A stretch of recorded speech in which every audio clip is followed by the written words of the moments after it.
आज का ये जो प्रेस कॉन्फ्रेंस है, जो दिल्ली सरकार की एक्साइज पॉलिसी है, उसमें कुछ महत्वपूर्ण खुलासे को लेकर है। और इस विषय में आज हमारे साथ मंच पर दिल्ली के माननीय अध्यक्ष श्री आदेश गुप्ता जी व हमारे भ्राता हरीश खुराना जी दोनों ही मौजूद हैं। जिस प्रकार की बौखलाहट आम आदमी पार्टी में विगत कुछ दिनों से देखने को मिल रहा है, इसमें किसी प्रकार का संशय और दोमत नहीं है कि मनीष सिसोदिया जी को लेकर आम आदमी पार्टी घिरी हुई नजर आ रही है।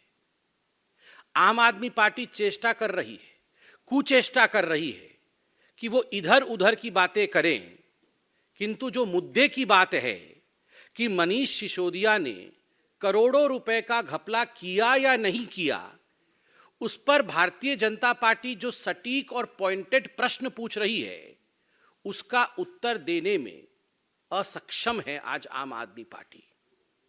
शिक्षा के विषय में बात करते हैं, वर्ल्ड में कितने बड़े हीरो हो गए हैं उसके विषय में बात करते हैं, मगर जिन प्रश्नों को भारतीय जनता पार्टी ने पूछा है उसका जवाब आम आदमी पार्टी और मनीष सिसोदिया दे नहीं पा रहे हैं।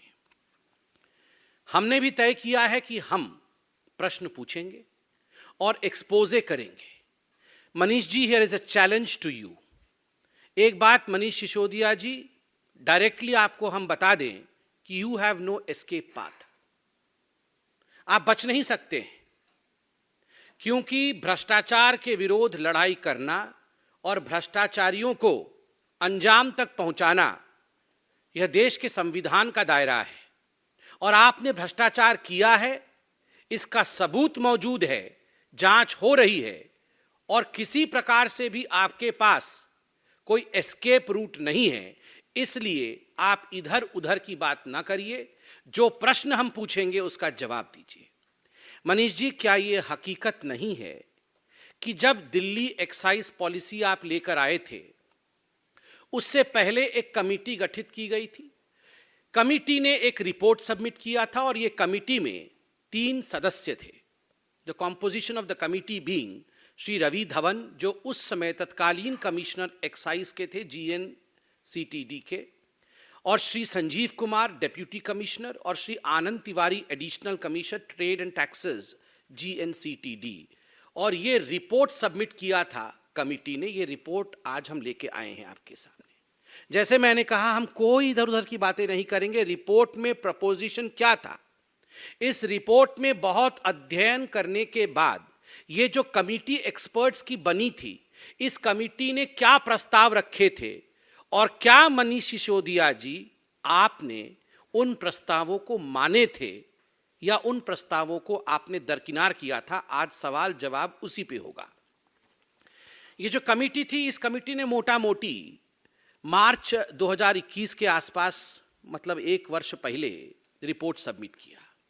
और इस रिपोर्ट में जो साधारण बात थी, जो मोटा मोटी बात थी, वो यह थी कि केजरीवाल सरकार, आपसे हम गुहार करते हैं, ये जो एक्साइज पॉलिसी आप लेकर आ रहे हैं, बेहतर होगा कि जो होलसेल का काम है, ये होलसेल का काम सरकार अपने पास रखे, इसे प्राइवेटाइज नहीं करे, क्योंकि उससे आप सबसे ज्यादा एक्साइज कमाएंगे और सबसे ज्यादा प्रॉफिट जो है वो राज्य सरकार को होगी। तो होलसेल किसी को मत दीजिएगा, किसी प्राइवेट एंटिटी को मत दीजिएगा। और दूसरा जो बड़ा रिकमेंडेशन, जो प्रस्ताव इस कमेटी ने दिया था, वो यह था कि जो रिटेल का काम है वो किसी बड़ी कंपनी को मत दीजिएगा, ये इंडिविजुअल्स को दीजिएगा और लॉटरी सिस्टम के माध्यम से दीजिएगा। लॉटरी निकालिएगा। एक, अगर आपको किसी जगह 50 लोगों का लॉट करना है तो आप रिक्वेस्ट करिएगा, इनवाइट भेजिएगा, इनविटेशंस आएंगे। 100 लोगों का इनविटेशन आता है, 100 लोगों का प्रस्ताव आता है, लॉटरी निकालिए, उसमें से 50 लोगों को आप दे दीजिए, इंडिविजुअल्स को देना है। तो 2 मुख्य रिकमेंडेशन, होलसेल का काम मनीष जी आप सरकार के पास रखिएगा, प्राइवेट को मत दीजिएगा। और दूसरा, जो रिटेल का काम है वो इंडिविजुअल्स को दीजिएगा, बड़ी कंपनी को नहीं दीजिएगा। मैं उसको अब तकनीकी भाषा में जो लिखा है वो भी पढ़ के सुना देता हूं। 1.1.1 तकनीकी भाषा में कमिटी ने कहा IMFL trade should be revamped by bringing the entire wholesale operation under the government entity. The model to be followed should be similar to the one as followed in the state of Karnataka, where KSBCL, Karnataka State Beverages Corporation Limited, is fully government-owned wholesale corporation. The committee also strongly recommends that the corporation must function in an extremely asset-light manner, etc., etc. मैं पूरा नहीं पढ़ रहा हूं, मगर जो मुख्य विषय है कि ये होलसेल का काम दूसरे राज्यों में भी, कर्नाटक का उन्होंने उदाहरण दिया कि यह सरकार ने अपने पास रखा है, इसलिए इसको प्राइवेटाइज मत करिएगा, उससे आपको ज्यादा बेनिफिट होगा. It should be under the government entity. Manish ji, प्रश्न नंबर 1, क्या आपने इस रिकमेंडेशन को, जो कमिटी ने रिकमेंडेशन दिया था, उस रिकमेंडेशन को आपने माना? क्या होलसेल का काम आपने सरकार के पास रखा? नहीं रखा. आपने इसे प्राइवेट प्लेयर्स को दिया और उसके कारण बाद में जो हुआ वो हम सब जानते हैं. और बंधुगण, ये जो प्राइवेट प्लेयर्स को दिया, मनीष सिसोदिया और अरविंद केजरीवाल ने ये होलसेल का काम, यह भी बिना टेंडर किए दिया. कोई टेंडर प्रोसेस फॉलो नहीं किया, बस यारों को दे दिया. रेबड़ी बट रही थी, तुम मेरे यार हो, ये ले जाओ. और बिना पब्लिक नोटिस के दिया. कोई नोटिस भी नहीं इशू किया कि हम इस प्रकार से एक प्रस्ताव चाहते हैं, जो जो इसके लिए एलिजिबल हैं आप प्रस्ताव लाइए, हम उस प्रस्ताव में से सबसे ठीक प्रस्ताव को टेंडर देंगे या होलसेल का यूनिट देंगे. ये सब कुछ नहीं किया. बिना टेंडर के, बिना पब्लिक नोटिस के अपने यारों को होलसेल का काम दे दिया. सरकार के पास नहीं रहा. प्रश्न नंबर 1, क्या सरकार के पास रखा और रखा नहीं तो रिकमेंडेशन के बावजूद क्यों नहीं रखा? दूसरा, जो दूसरा रिकमेंडेशन था वो रिटेल को लेकर था. जैसे मैंने आपको बताया था, उन्होंने कहा था रिटेल का काम बड़ी बड़ी कंपनियों को नहीं देके इंडिविजुअल्स को देना है और लॉटरी के माध्यम से देना है. इसमें बड़े अच्छे तरीके से उन्होंने समझाया है 1.3.1 में. The focus should be on preventing any monopolistic tendencies in the liquor trade, and therefore not only there should be a regular rotation of licensees, but also the licensees should be granted to only eligible individuals who fulfill a certain criteria, so that there is little scope for proxy ownership or control that is gained through operation of companies and firms with dummy directors or partners. बड़े स्पष्ट रूप से उन्होंने कहा कि अगर आप individuals को देते हैं तो यह फायदा है, इंडिविजुअल्स को नहीं देकर बड़ी कंपनी को देंगे तो क्या नुकसान है, यह भी कमिटी ने कहा. कमिटी ने क्या कहा? The drawbacks of this model, मतलब बड़ी बड़ी कंपनियों को देने से जो ड्रॉबैक है उसको बड़ी कंपनियों के लिए उन्होंने कहा है लाइसेंस टू लिमिटेड एंटिटीज. अगर इंडिविजुअल्स को नहीं देकर लिमिटेड एंटिटीज को देंगे तो नुकसान होगा. The drawbacks of this model are that there is highly prone to cartelization and market capture by limited number of licensees. Cartelization हो जाएगा, करप्ट लोगों का ग्रुप बन जाएगा और मार्केट कैप्चर हो जाएगा.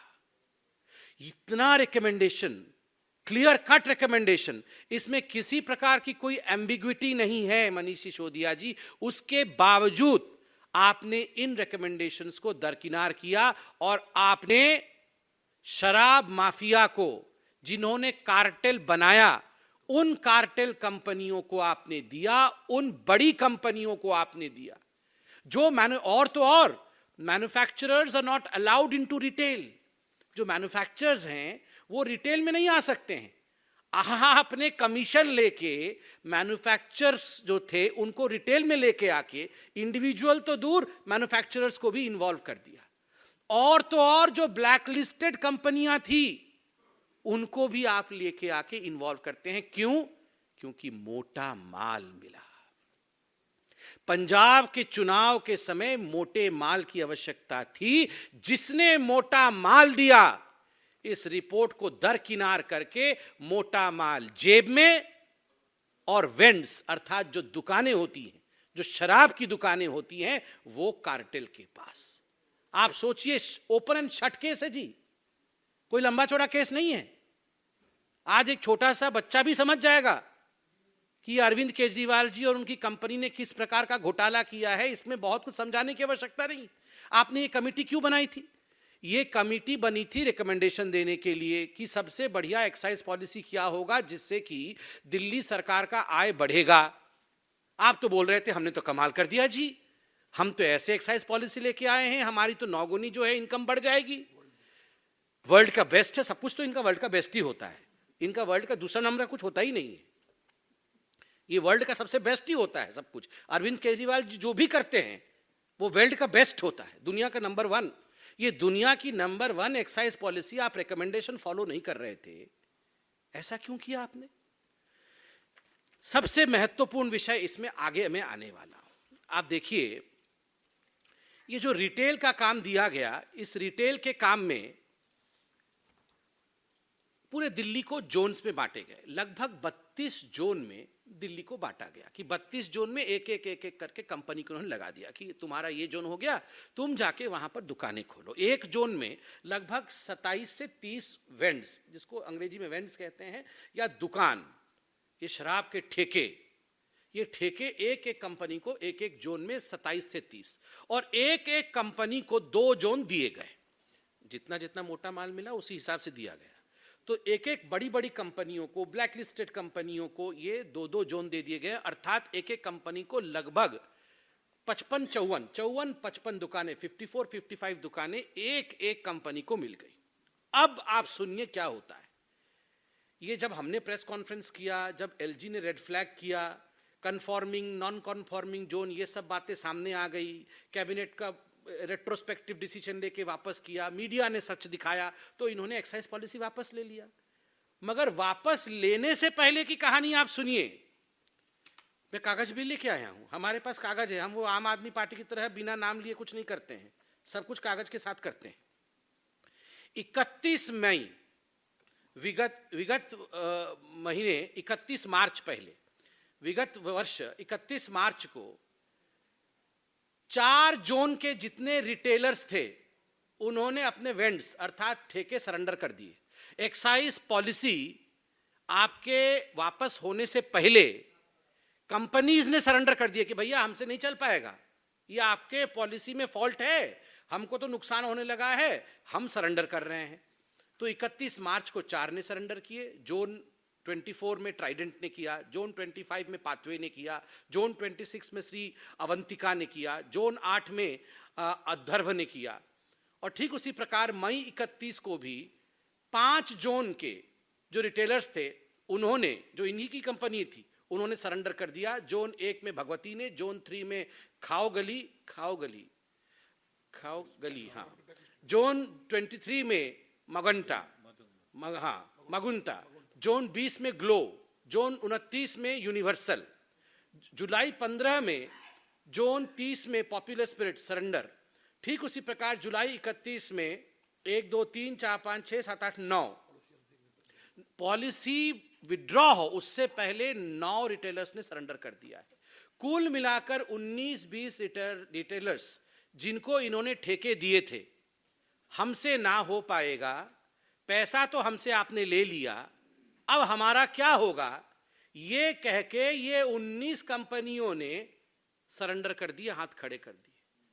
तब जाके इन्होंने दिल्ली एक्साइज पॉलिसी वापस लिया। मतलब इनकी तो एक्साइज पॉलिसी पहले से ही बैठ गई थी। इनकी खुद की कंपनियां जिन्होंने इनको पैसे दिए थे, कमीशन दिए थे, वो तो खुद सरेंडर करके बैठे हुए। आप बताइए, 19 जोन के लोग सरेंडर कर रहे थे और मार्च के महीने से सरेंडर कर रहे थे। किस हिसाब से मनीष सिसोदिया और इनके तमाम लोग जो प्रेस कॉन्फ्रेंस कर रहे थे और कह रहे थे करोड़ों करोड़ों रुपए का नंबर 1 दुनिया का प्रॉफिट हमें हो रहा है, कैसे हो रहा था? आपके तो खुद के लोग यहां सरेंडर कर रहे हैं, एक्साइज पॉलिसी वापस लेने से पहले सरेंडर कर रहे हैं। मनीष जी, इसमें जो प्रश्न उठते हैं वो निम्नलिखित है। पहला प्रश्न है कि क्या यह हकीकत नहीं है कि एक कमेटी बनाई गई थी? पहला प्रश्न है, ये आवाज हुई, मनीष जी सुन रहे हैं। पहला प्रश्न है, कि क्या यह हकीकत नहीं है कि कमेटी बनी थी। दूसरा प्रश्न है, क्या यह हकीकत नहीं है कि होलसेल और रिटेल को लेकर कमेटी ने जो रिकमेंडेशन दिया आपने उस रिकमेंडेशन को दरकिनार किया। तीसरा प्रश्न है, मनीष जी आपने ये जो रिकमेंडेशंस थे उनको दरकिनार किसके कहने पर किया, क्यों किया? क्या यह हकीकत है कि मोटा माल कमाने के चक्कर में आपने इन रिकमेंडेशंस को दरकिनार किया? अंतिम, क्या यह हकीकत नहीं है कि दिल्ली एक्साइज पॉलिसी जो आपने विड्रॉ किया उससे पहले 19 रिटेलर्स ने सरेंडर किया था? और एक अंतिम प्रश्न जो बहुत महत्वपूर्ण है, आप लोग देखिए ये जो जोन में डिस्ट्रीब्यूट हुआ, एक एक कंपनी को दो जोन में 54-55 ठेके मिले। एक जोन में लगभग मिनिमम 250 करोड़ रुपया का फायदा होता है, 250 करोड़ रुपए वहां से मिलते हैं। तो कुल मिलाकर के आपने ये जो 4 जोन है, तो 4 जोनों में 1000 करोड़ रुपए का एक तरह से इसमें पूरा घालमेल हो रहा था। आप मुझे ये बताइए, अगर 19 कंपनियों ने सरेंडर किया है, 5 जोन में किया है, तो आपको कायदे के हिसाब से जो H2 था, जो सेकंड बिडर था, उसको बुला लेना चाहिए था कि भैया H1 से नहीं हो पाया, उन्होंने सरेंडर कर दिया है, H2 आओ आप संभाल लो। आपने H2 को क्यों नहीं बुलाया? आप H1 पे ही क्यों अटके रह गए? आप H1 पे और उसी कंपनी पे इसलिए अटके रह गए क्योंकि मोटा माल H1 से ही आया था। मोटा माल दूसरी कंपनी से आता तो आप उससे बुलाते, कमीशन जिससे लिया उसी के साथ डीलिंग। रूल को छज्जे पर रखा, जो H2 था उसको तुरंत बुलाना था, H2 को नहीं बुलाया। तो मैं from this high table of Bharatiya Janata Party challenge Mr. Sisodiya, immediately after this press conference you should hold a press conference and you should answer the 6 questions that we have asked you. जो 6 प्रश्न हमने पूछा है, सिसोदिया जी तुरंत एक press conference करके, इधर उधर की बात, आप वर्ल्ड के बेस्ट शिक्षा मंत्री हैं, मंगल ग्रह सूर्य ग्रह वो सब आपके अधीन आते हैं, वो सब अलग बात है, मगर आप एक्साइज मिनिस्टर के नाते क्या कर रहे थे उसका जवाब आप दीजिए, बिल्कुल पॉइंटेड जवाब दीजिए। और मैं आप लोगों से भी निवेदन करूंगा, पॉइंटेड प्रश्न पूछकर उनसे पॉइंटेड जवाब निकालिए, इधर उधर की बात करने से मना करिए उनको। अब एक प्रश्न तो अरविंद केजरीवाल कैसे छूटेंगे, किंग पिंग तो अरविंद केजरीवाल है। एक अरविंद केजरीवाल जी के लिए भी प्रश्न है। अरविंद जी, क्या यह हकीकत नहीं है कि आपको यह सब कुछ पता था? यू न्यू ऑल दिस, कि इसमें घोटाला हो रहा है, शुरू से ही आप जानते थे, और इसी कारण से जब ये फाइलें एलजी के पास जाती थी तो इन फाइलों में आपके हस्ताक्षर नहीं होते थे। आप किसी भी डीटीसी के बस प्रोक्योर होंगे, एक्साइज पॉलिसी, ये जितनी चीजें होती हैं उसमें अरविंद केजरीवाल जी कभी हस्ताक्षर नहीं करते हैं, एडिशनल सेक्रेटरी या जॉइंट सेक्रेटरी से हस्ताक्षर करा के भिजवा देते हैं। रूल बुक तो स्पष्ट रूप से कहता है कि अगर सीएम स्टेशन में है, कोई अर्जेंट मैटर नहीं है, तो आपको हस्ताक्षर करके एलजी के पास भेजना चाहिए, वरना यह वाजिब नहीं है, दिस इज नॉट लीगल। मगर आपने जिस प्रकार से, और कल एलजी साहब की यह चिट्ठी आपने दिखाया है मीडिया में, dear Shri Arvind Kejriwal ji, it has been observed that in recent months a significant number of proposals as a matter of routine have been submitted by your office for my approval or for my opinion under article 239AA4 of the constitution by your joint secretary or additional secretary with remarks, honorable CM has seen and approved the proposal without specifying any grounds of urgency warranting such a communication। आगे आप सबने दिखाया है, कल की चिट्ठी है, इसलिए मैं इस पर विस्तार से नहीं जा रहा हूं। हस्ताक्षर नहीं होते थे, केवल सीएम ने दूर से देख लिया है। और ये अरविंद केजरीवाल जी वैसे व्यक्ति हैं, जैसे ही धरपकड़ होगी खुलासा हो जाएगा, अरे एडिशनल सेक्रेटरी भी मिला हुआ है, ये जो एडिशनल सेक्रेटरी और जॉइंट सेक्रेटरी चिट्ठी लेके चले जाते थे एलजी के पास, ये भी मोदी जी से मिले हुए हैं, मुझे फाइल 10 फीट की दूरी से ऐसे दिखाया था, इसलिए मैंने पढ़ा नहीं उसके अंदर क्या लिखा हुआ था। ये क्या दुनिया को बेवकूफ समझते हैं? एक चीफ मिनिस्टर हैं, ये एलजी के पास इतने बड़े बड़े प्रपोजल भेज रहे हैं और उन पे हस्ताक्षर नहीं हुई। ही हैज सीन, ऐसे होता है क्या? अरविंद जी, 6 प्रश्नों का उत्तर तो मनीष सिसोदिया देंगे, एक प्रश्न का उत्तर आप दे दीजिए, did you see the file? ये जो दिल्ली एक्साइज पॉलिसी की फाइल थी, did you see the file कि आपको 20-25 फुट की दूरी से ही एडिशनल सेक्रेटरी ने ऐसे दिखा दिया था कि ये है? आप इसका जवाब देंगे, ये हम आशा करते हैं। और प्लीज ये संजय सिंह जी को भिजवा करके, ये बाकी लोगों को भिजवा करके इधर उधर की बातें मत कराइए, मनीष सिसोदिया जी को ही भेजिए, वही इसका उत्तर दे और जो पॉइंटेड प्रश्न पूछे हैं उसका उत्तर दे। बहुत बहुत धन्यवाद।